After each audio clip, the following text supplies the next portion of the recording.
അമ്മ പറയും ചില ഇഷ്ടങ്ങൾ ശീലായി കഴിഞ്ഞാല് പിന്നെ അതില്ലാതെ ജീവിക്കാൻ പറ്റില്ല എന്ന്. ആ ഇഷ്ടത്തിലാണ് ജീവിക്കുന്നത്.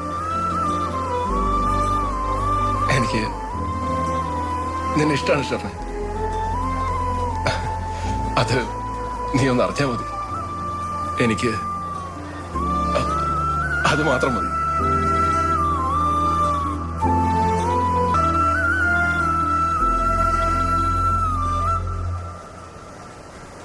എനിക്ക് നിന്റെ ലൈലയാവാൻ പറ്റില്ല അഭിലാഷ്. അത് നിനക്ക് മനസ്സിലാവുമല്ലോ. കൽബിനകമേ കബപണിതേ ഹദുർലസ്വദായ് നീയും പതിഞ്ഞേ ഇതര പോയിടേ റൂഹ് പിടഞ്ഞേ